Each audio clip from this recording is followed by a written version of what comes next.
December 1942. A year after the Japanese attack on Pearl Harbor, the U.S. is in a critical position in the Pacific. Attacked from all sides, only one of the Navy's aircraft carriers remains to confront the Imperial Japanese fleet.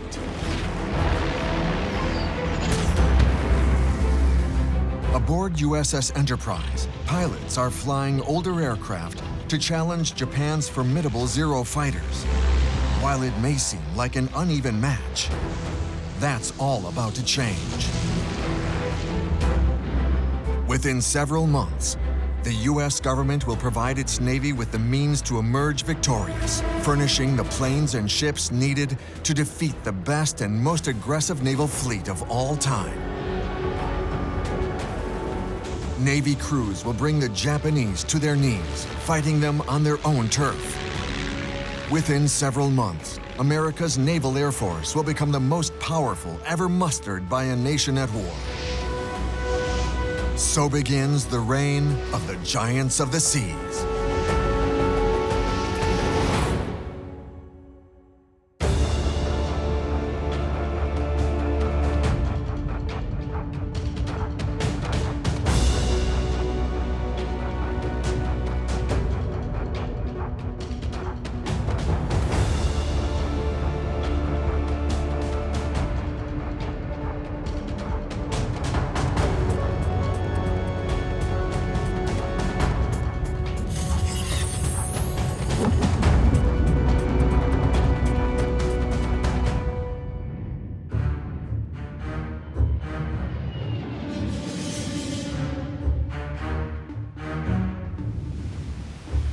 On December 7th, 1941, at dawn, squadrons of Japanese aircraft take off from the decks of 6 aircraft carriers in the heart of the Pacific.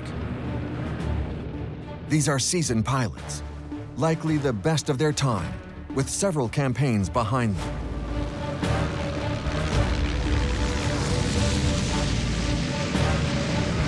The Japanese fleet is intimidating. In addition to their aircraft carriers in the 1930s, the Empire began construction of the 2 largest battleships ever conceived, Yamato and Musashi. They're the jewels of the fleet, considered decisive weapons for naval battles to come. Now that Japan is on a quest for the raw materials that they sorely lack, their forces set off in pursuit of vital new territory. Their expansionist politics in East Asia first manifest in Taiwan, Korea, Manchuria, Inner Mongolia, Jiangsu, Hainan, Shaanxi, Hong Kong, and Tonkin. The United States, opposed to this expansionism in the Pacific, quickly becomes enemy number 1.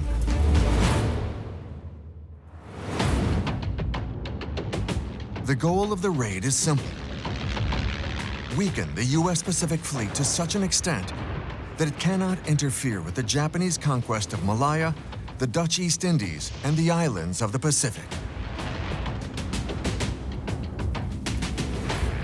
Admiral Isoroku Yamamoto knows that total war is at stake and even proclaims, if hostilities break out with the United States, taking Guam and the Philippines or even Hawaii and San Francisco won't suffice.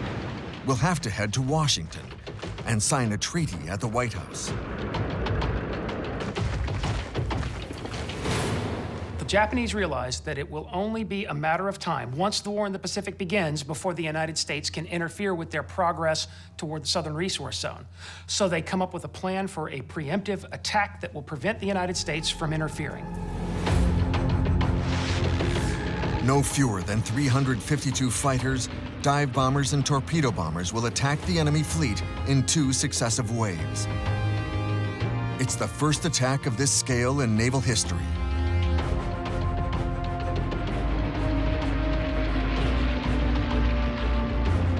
It takes the Americans completely by surprise.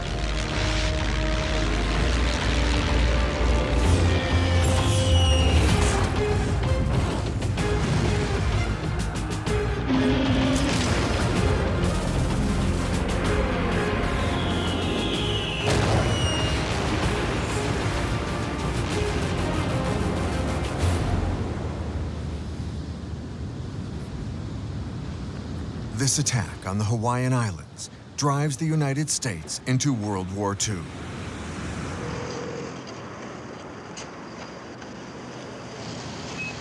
Yesterday, December 7th, 1941, the United States of America was suddenly and deliberately attacked by naval and air forces of the Empire of Japan.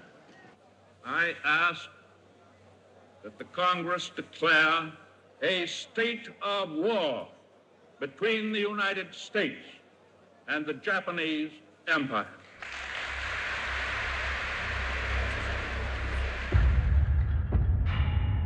Americans unite around one objective: avenge Pearl Harbor.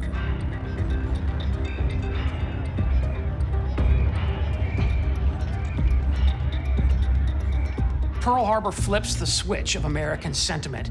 It has the effect of galvanizing American will and pulling it toward something that's almost unanimous, a moment unlike we have ever seen in our history before, where it was personal. People wanted to join the American military, and through uniformed service, they wanted to extract revenge from the Empire of Japan for what it had done. In fact, so many thousands of young Americans flocked to recruiting stations all over the country that we had volunteers that sustained us through a period of expansion lasting all the way to the end of 1942. A great industrial power now rises up to challenge Imperial Japan. And as Admiral Yamamoto declared before the raid, "I can run wild for about 6 months. After that, I have no hope of success." At Pearl Harbor, the Japanese followed their usual strategy and hit hard. But they still missed targets of primary importance. The 3 aircraft carriers of the Pacific Fleet, Lexington, Saratoga, and Enterprise, weren't in Hawaii on the 7th of December, 1941. The Americans have 8 more aircraft carriers, 5 of them Yorktown-class. But only 3 of them are stationed in the Pacific. Compared to Japan's 10, the Navy will have to go into battle with the ships it has.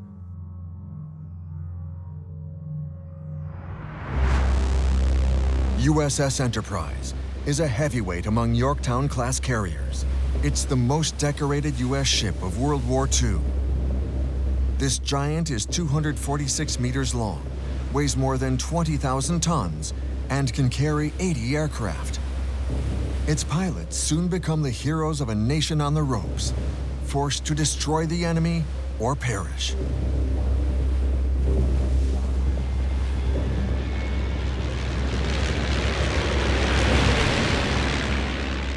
The Douglas SBD Dauntless dive bomber, put into service in 1940, is the first sent into combat.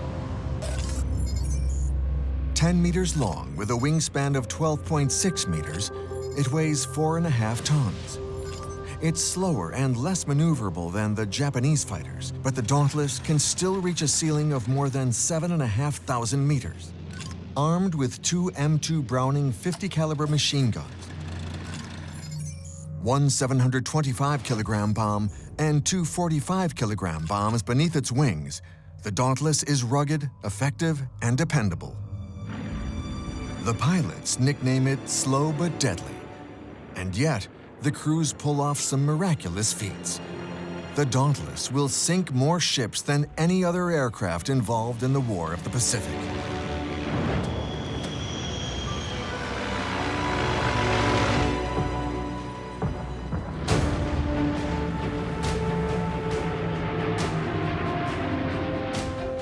On December 10th, 1941, only 3 days after Pearl Harbor, Lieutenant Clarence Dickinson takes off on a scouting mission aboard his Dauntless dive bomber.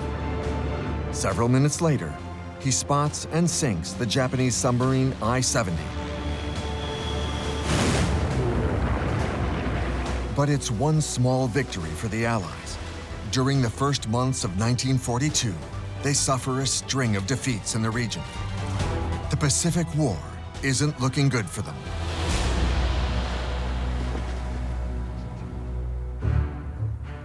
After occupying Manchuria and part of China, Japanese troops are on Alaska's doorstep. To the southwest, they've conquered Burma, Thailand, French Indochina, the Philippines, the Dutch East Indies, Java, the region north of New Guinea, and have reached Wake Atoll, 3,600 kilometers west of the Hawaiian Islands. Churchill and Roosevelt are wondering what they'll do to combat what seems like inexorable Japanese domination.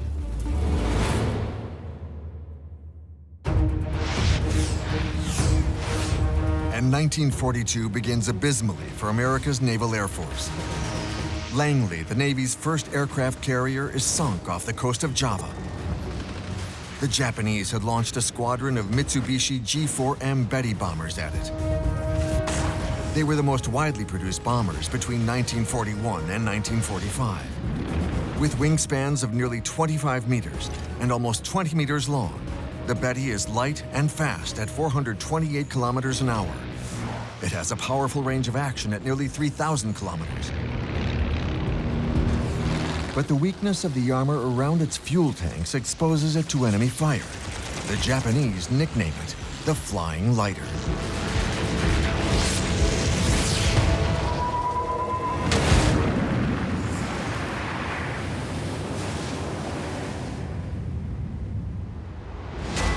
(1942) has barely begun, and the U.S. Navy has already lost an aircraft carrier. Now, only 2 remain in the Pacific, while Japan still has 10.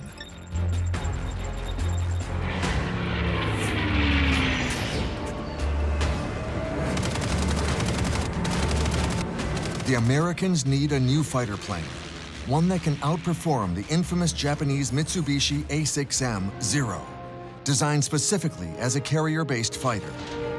With its wingspan of 12 meters, weighing 2.5 tons, and a nearly 1,000 horsepower engine, the Zero is fast, 561 kilometers an hour, maneuverable and heavily armed with 2 20mm guns and 2 7.7mm machine guns.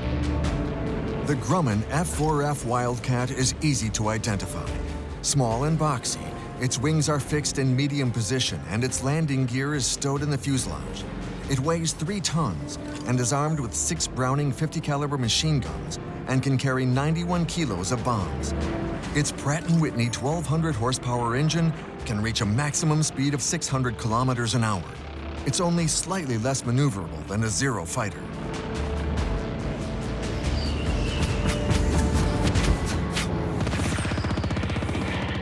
Zero was much faster.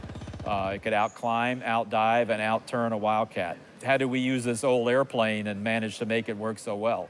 The first thing I already mentioned, it was very, very rugged, very difficult to shoot down. The fuel tank had a self-sealing bladder in it, so when a bullet went through it, it sealed itself up. You didn't lose your gas. The pilot sat in an armored tub, basically, like a bathtub. He had steel plate all around him. So the plane was very survivable. The other thing you had to do if you're a Wildcat pilot, you had to do formation flying. You had to be with another Wildcat to protect each other. So if one Wildcat got jumped, he could maneuver and try to pull the Zero in front of the other Wildcat. At the dawn of 1942, Americans are in need of hope and heroes, and the Navy pilots are ready to give them both. In April, barely 4 months after Japan's attack on Pearl Harbor, the U.S. launches a daring mission, the Doolittle Raid. 16 B-25 bombers are loaded onto the aircraft carrier Hornet. One of their goals, to retaliate for Pearl Harbor and boost American morale.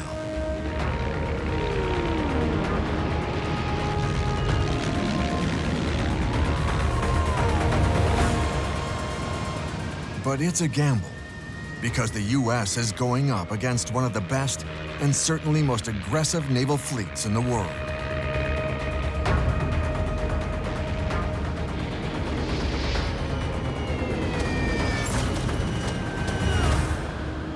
The first round will be decided in the Coral Sea.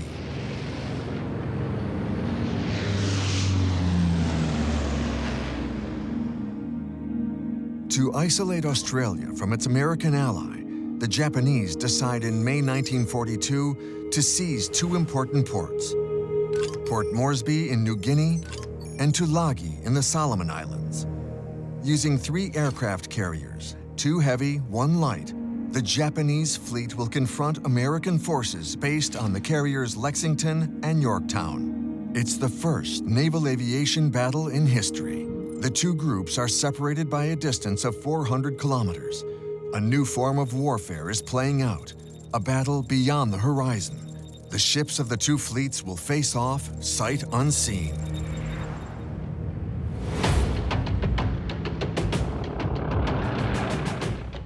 But to have any hope of annihilating their enemy, the pilots will need the precise coordinates of their targets.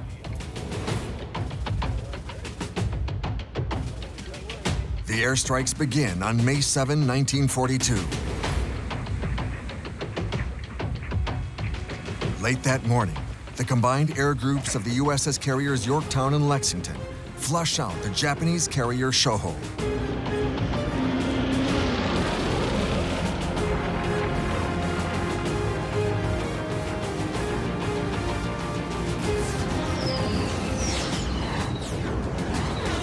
First they bomb, and then torpedo, and it sinks.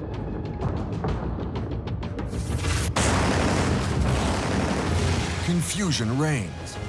As night falls, 27 Japanese aircraft apparently lost almost try to land on the decks of the two American carriers.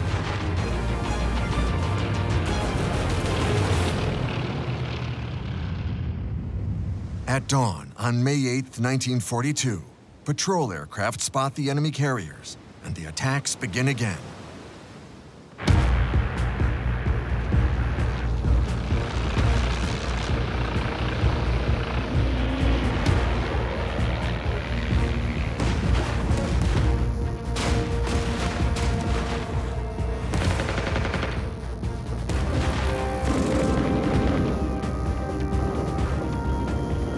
Zuikaku escapes thanks to bad weather, while Shokaku is hit by dauntless torpedo bombers.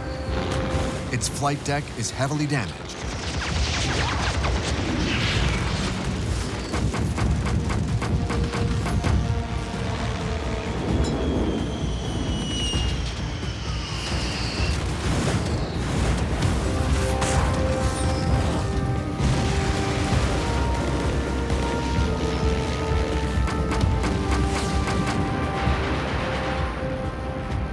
Yorktown eludes 8 torpedoes, but is struck by a bomb.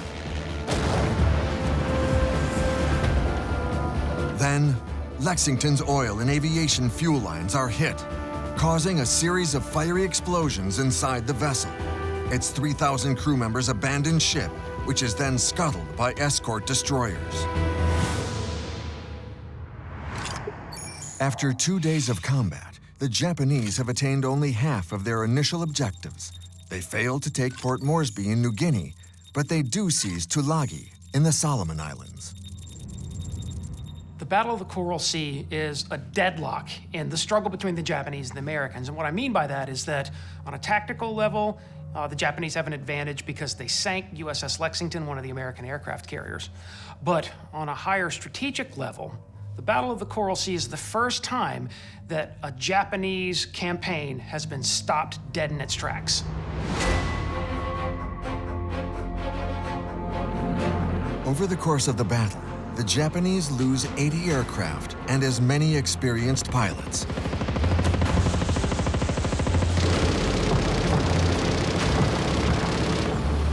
While the Americans strive to recover the bodies of their fallen pilots from the open seas, the Japanese do not.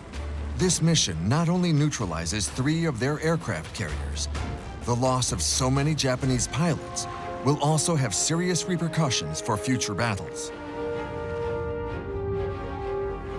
At the end of May 1942, with reinforcements from the Atlantic, the United States once again has 3 aircraft carriers in the Pacific.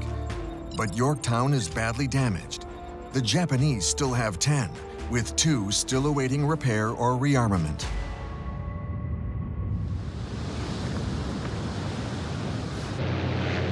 Given this strength, It's hard to imagine the U.S. Navy winning a decisive battle against such a strategic and experienced adversary.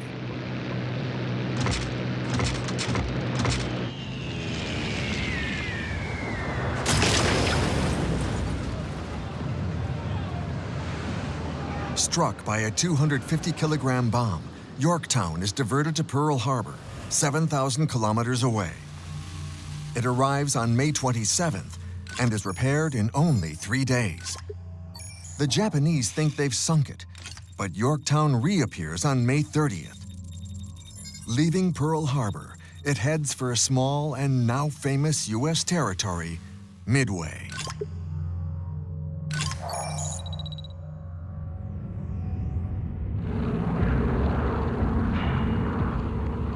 By seizing these tiny islands in the middle of the Pacific, Admiral Yamamoto plans to set the stage for the ultimate battle. His objective is to destroy the enemy fleet and, above all, sink the American carriers. But he needs a decisive victory.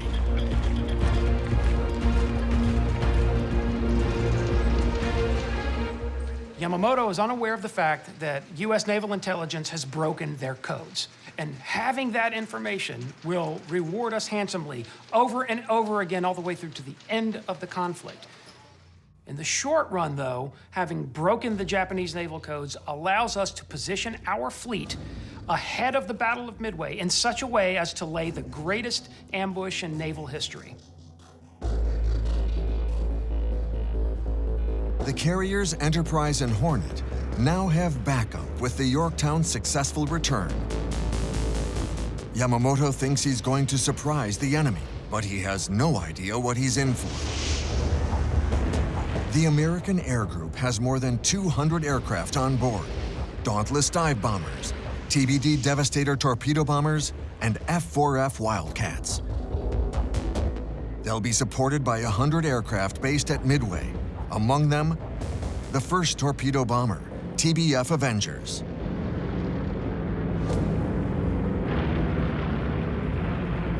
Grumman Avenger was the largest aircraft that we operated off carriers in World War II. It replaced the Douglas Devastator torpedo bomber, which was obsolete in 1941. The Grumman Avenger was a workhorse and a success. It weighs 8 tons and is powered by a 1,900 horsepower engine to a maximum speed of 444 kilometers an hour. Its armament includes 2 wing-mounted 50 caliber machine guns, a 50 caliber machine gun mounted in the turret, and 1 rear-mounted 30 caliber machine gun.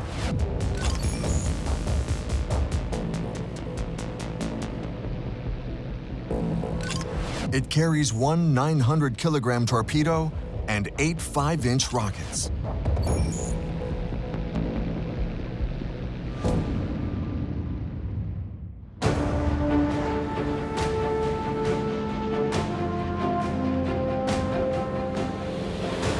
The Battle of Midway will be bloody.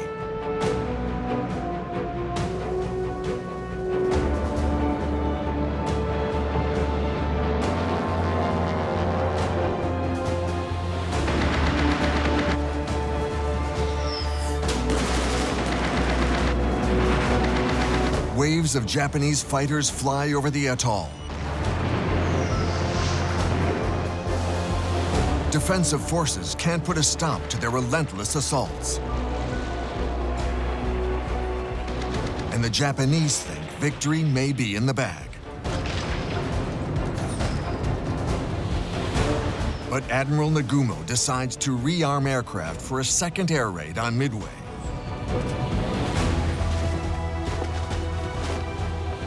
By mid-1942, Japanese naval aviators were the best in the world. American naval aviators were good and they were well equipped. They were just slightly less experienced than the Japanese. For the Japanese, they've been campaigning for 6 months. They're a little bit on the exhausted side. And the Battle of the Coral Sea had proven that they could be beaten. The Americans go into the Battle of Midway with an intelligence advantage, and they're going to use that advantage to get an upper hand.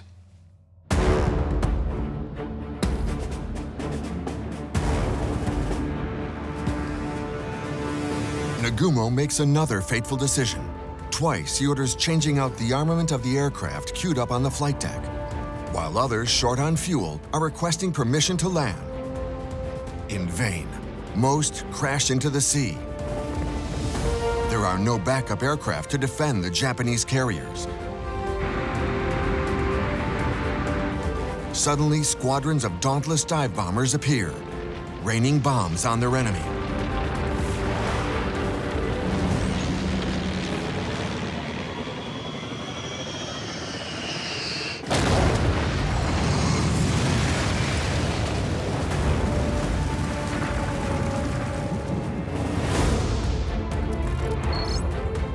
Within 20 hours, the Japanese Imperial Navy loses 4 aircraft carriers: Soryu, Kaga, Akagi, and Hiryu, 1 cruiser, and 253 aircrafts. 3,057 men are missing. The Americans lose their aircraft carrier Yorktown, 1 destroyer, 98 aircrafts, and 307 aviators and sailors.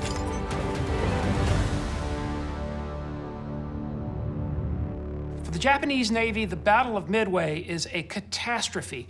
They've lost 4 fleet aircraft carriers, they've lost hundreds of pilots, and for them, in order to sustain protracted war against the United States, they're going to need more of all of those. So the Battle of Midway and then the events that follow it are going to put them in this position of having to rebuild all of that strength that they lost at Midway.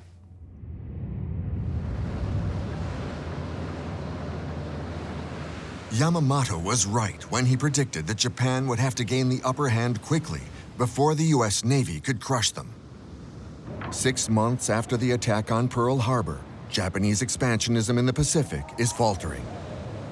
Galvanized by their victory at Midway, the Americans hope to regain a foothold in the Solomon Islands lost a month earlier. They call in Atlantic-based aircraft carriers as reinforcements and launch the first major offensive against the Japanese Empire. On August 7, 1942, Allied forces, primarily American, reach the southern Solomon Islands and land on the islands of Guadalcanal, Tulagi, and Florida. The objective: to prevent the Japanese from occupying them, while using them to launch an offensive on Japan's main base at Rabaul, on the island of New Britain.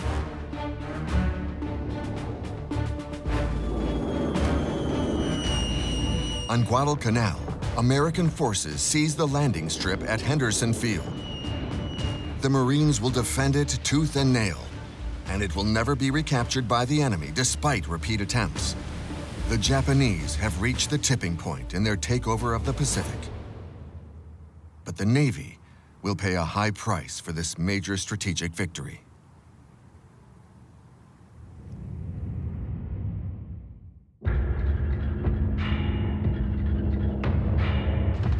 On September 15, 1942, USS Wasp is sunk off the Solomon coastline. In October, the Hornet CV-8 sustains irreparable damages during the Battle of Santa Cruz in the Solomon Islands.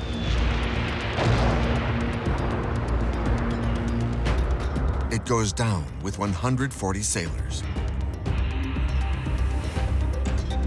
In autumn 1942, the U.S. Navy loses 5 fleet aircraft carriers: USS Langley, Lexington, Yorktown, Wasp, and Hornet.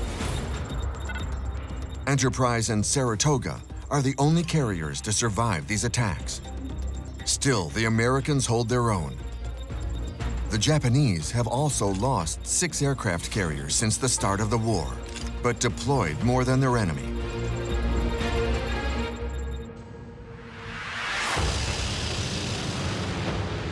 The Americans no longer have reserves in the Atlantic.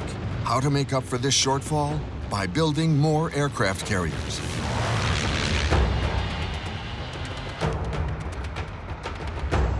In October 1942, USS Essex, the first of its class, is declared operational.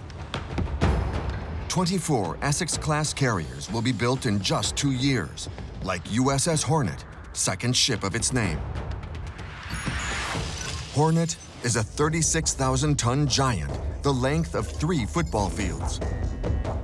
It's outfitted with 60 anti-aircraft guns, 50% more than its predecessors of the Yorktown class, and can fire between 140 to 450 rounds a minute.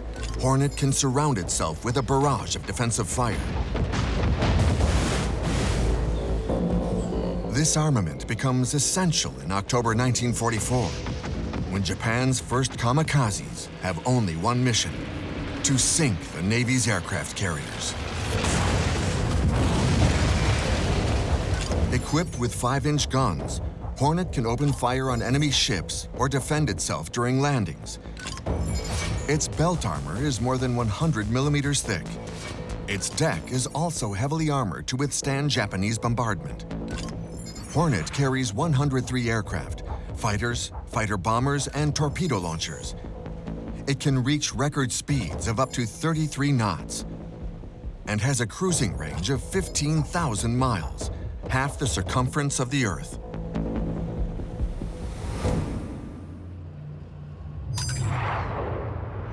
By June 1944, Admiral Raymond Spruance's Task Force 58 includes 6 Essex-class aircraft carriers. The Americans deploy 15 aircraft carriers with 956 aircraft. USS Enterprise and 8 smaller light carriers are also present. Some, like Belleau Wood, were built in just 6 months. These ships are game changers. In the aftermath of the Battle of Midway, the United States realizes that the aircraft carrier is the decisive naval weapon. And because of that, we then mobilize American industry and the American economy toward the construction of those ships. We launch 100 aircraft carriers in just 3 years. It's a shipbuilding miracle. And the origins of that miracle stretch all the way back to the pre-war time period. Had we not planned in a time of peace for what would ultimately happen, we would not have been able to produce nearly as many ships as we did between 1943 and 1945. And it was those ships that brought us victory over the Japanese Imperial Navy in the end. Facing off against Task Force 58, 9 Japanese carriers, including 4 light carriers with 430 aircraft, supported by 250 land-based aircraft, 680 aircraft, ready to swoop down on the Americans. But the Essex-class carriers have their own secret weapons on board. New models of aircraft with folding wings, like the Curtiss SB-2C Helldiver. It's a powerful fighter bomber that's faster and easier to maneuver than the Dauntless, with an enormous payload. It's nicknamed the Beast by its crews and can hold 900 kilos of ordnance and use a range of weaponry, including rockets. During the course of the Second World War, the United States makes great progress in terms of aviation design. We go from, in 1941, aircraft that were borderline obsolescent to 1943, when we introduce an aircraft like the F-6F Hellcat. It is the true tactical wizard of air-to-air combat in World War II, and it is one of the most successful fighter aircraft of all times. The F-6F will dominate the skies over the island outposts that we will take back from the Japanese.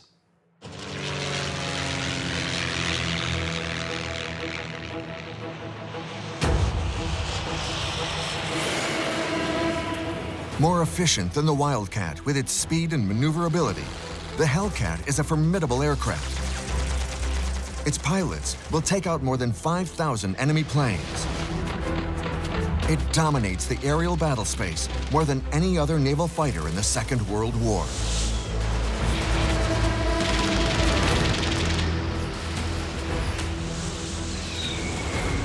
The Hellcat will be the hero of the Battle of the Philippine Sea. Between June 19th and 20th, 1944, the American fleet shoots down 426 of the 680 Japanese aircraft engaged, a full 2/3 of the Imperial Air Force.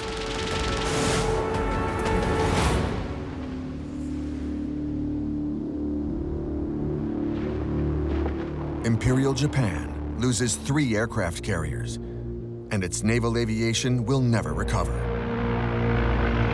While the Americans have lost 130 aircraft, and 76 pilots are either dead or missing. They have just come off a huge victory, thanks to their courageous pilots. These were grueling missions for these aviators. They had to cover vast distances of open ocean, then they had to fight the enemy, and then they had to return to the carrier. And after surviving all of that, they still had one last hazard awaiting them, and that was they had to put the aircraft down on the heaving, tiny deck of an aircraft carrier out in the vastness of the Pacific Ocean. Aircraft land at more than 200 kilometers an hour, 55 meters per second. If they miss the arresting wires that would decelerate it, they risk overshooting the flight deck and crashing into the sea.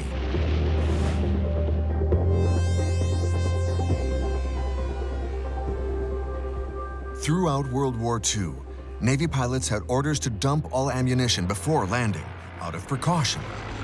Exhausted by their missions, the pilots were practically landing solo.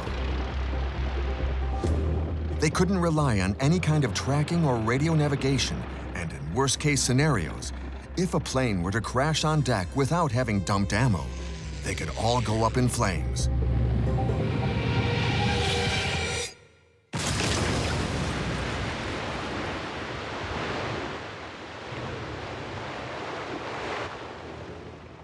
Over the first 3 years of the war, the American pilots gained experience and savoir-faire. They were on a winning streak, while the number of Japanese pilots was dwindling.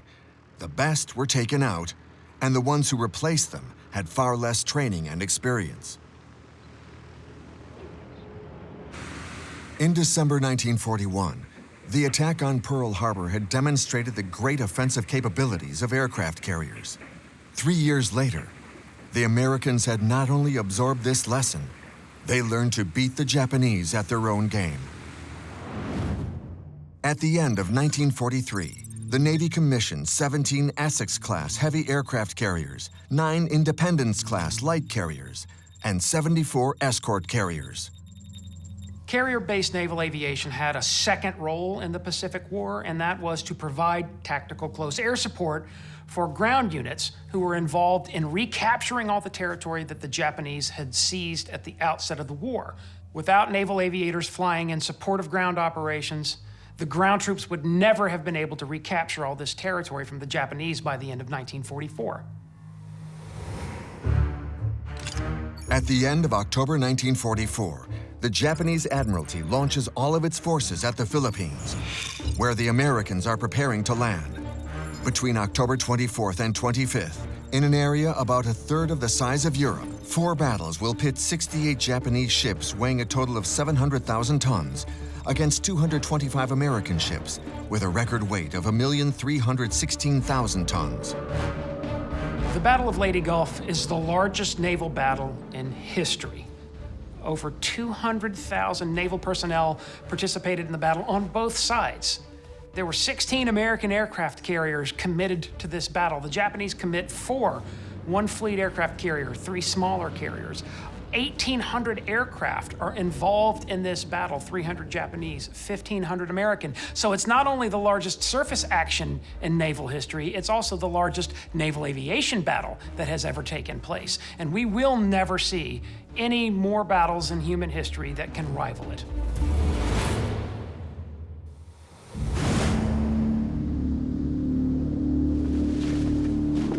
For this encounter, the Japanese have brought out their super battleships, Yamato and Musashi. They're convinced that these 2 ships will turn the tide in their favor. Their firepower is truly extraordinary. Shells weighing a ton can be sent flying distances of 40 kilometers or more.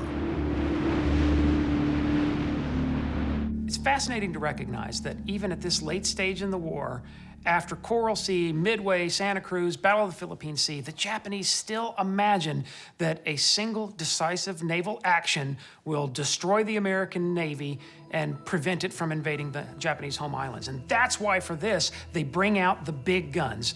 The big guns are going to be there to make us bleed and to ruin our hopes of invading the home islands.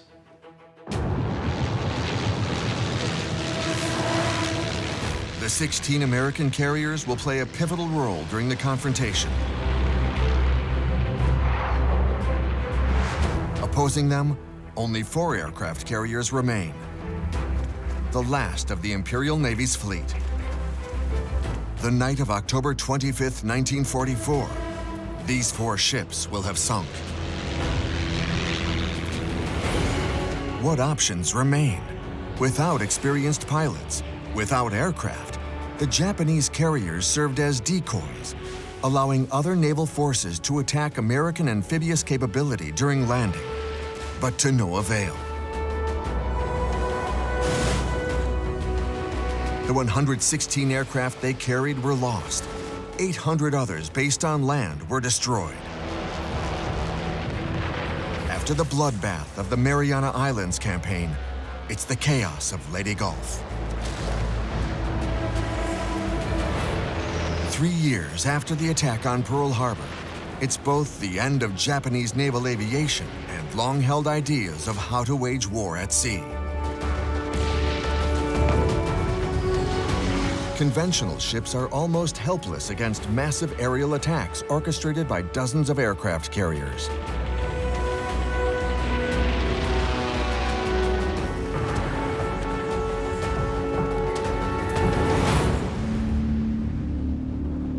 On the first day of the conflict, the American carriers' air groups had already claimed one of the jewels of the enemy fleet, the giant battleship Musashi.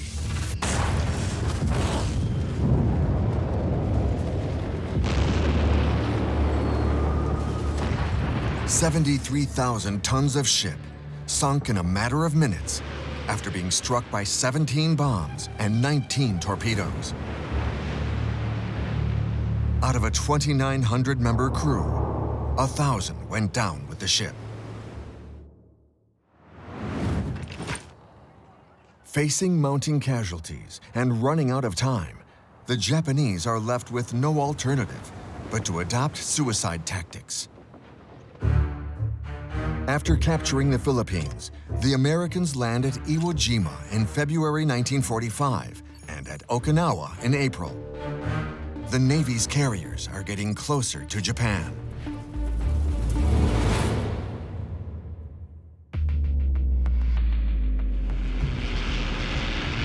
During the Battle of Leyte Gulf, the Americans were faced with the first large-scale kamikaze attacks. It took only 1 aircraft to sink the light carrier St. Lo. 143 crew members died or were reported missing. The suicide attacks will increase, most often carried out by terrified young men, and not the fanatics sometimes portrayed. One of the first kamikazes, Naval Aviator Lieutenant Yukio Seki, sank the St. Lo. He reportedly stated before this final combat mission, "The future of Japan is bleak if it means killing one of its best pilots. I'm not carrying out this mission for the Emperor or the Empire. I'm doing it because I received an order." The events that followed would prove him right. Off the coast of Okinawa, it's open season on American aircraft carriers. Kamikazes will strike fear in American crews.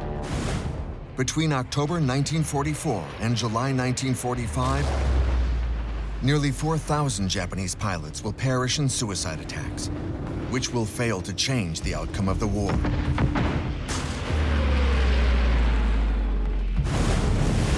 The last of the suicide missions is an act of desperation.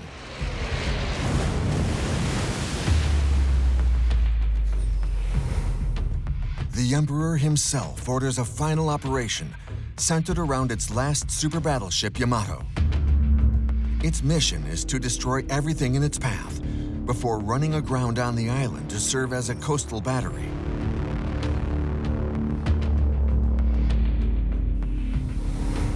The super battleship will finally face the U.S. Navy in single combat. After the destruction of its sister ship, Musashi, the anti-aircraft defenses of this giant have been reinforced. It's ready. The Japanese military high command will finally have the decisive battle that the ship was designed to fight. But on April 6, 1945, American intelligence is quickly aware of the approaching battleship and its escort fleet.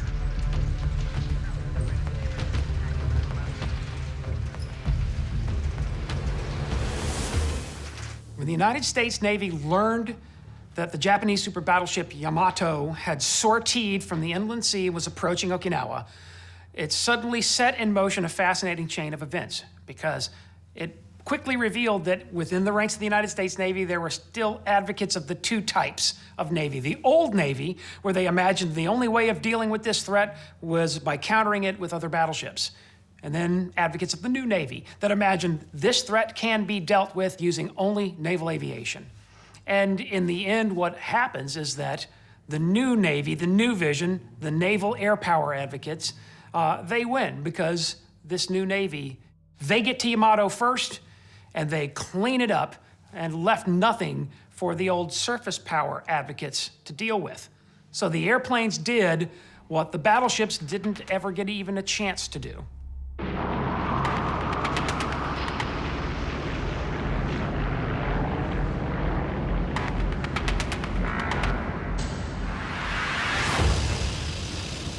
Among these aircraft, the one that will quickly become legendary is the Corsair, the latest of the carrier-based aircraft. Fast at over 700 kilometers an hour and sturdy, the Corsair is one of the best fighter planes of World War II. Nicknamed Whistling Death by the Japanese, it featured formidable 20mm guns and heavy armament of rockets or bombs.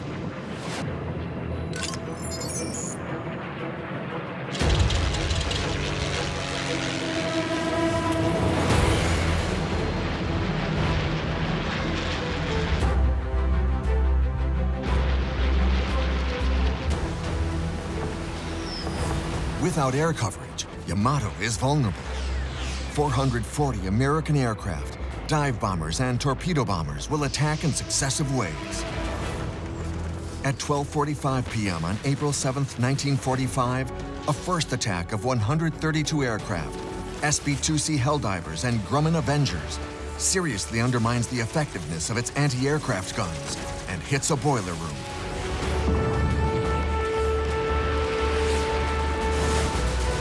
Before 1 p.m., a second wave of 100 aircraft causes further flooding. The ship lists to port. A half hour later, 4 bombs wipe out the gunners of the ship's primary anti-aircraft section, and 4 or 5 torpedoes hit the servo motor compartment of the ship's main steering position.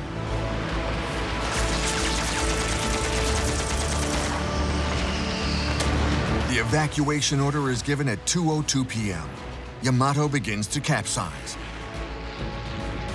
At this moment, a fourth wave of American torpedo bombers delivers the death blow.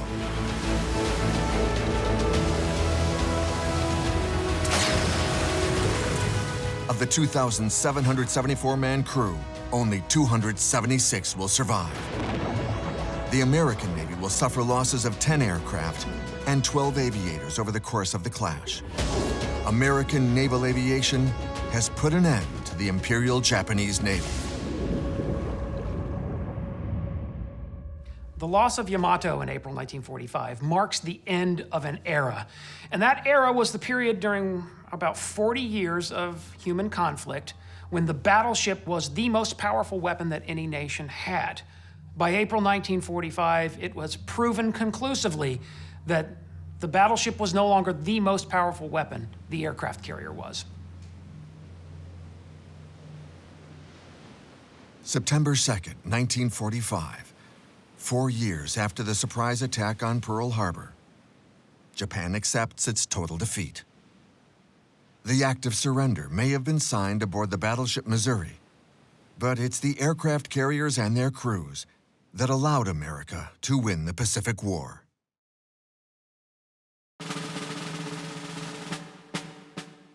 Did the Japanese ever have a chance of winning the final battle? None at all. In mid-1945, the Americans launched the latest of their aircraft carrier classes, the Midway, after their first American victory in the Pacific. This behemoth, designed after 5 years on the drawing board, was built in only 17 months. After 4 years of naval and naval aviation research and development, Midway is commissioned on September 10th, 1945, 8 days after Japan's surrender. It will remain operational until 1992, having made the transition to new jet-powered flight and all the technologies associated with it. From then on, the Navy's aircraft carriers and their military aircraft will dominate every ocean on Earth, making the United States the greatest naval power of the late 20th century.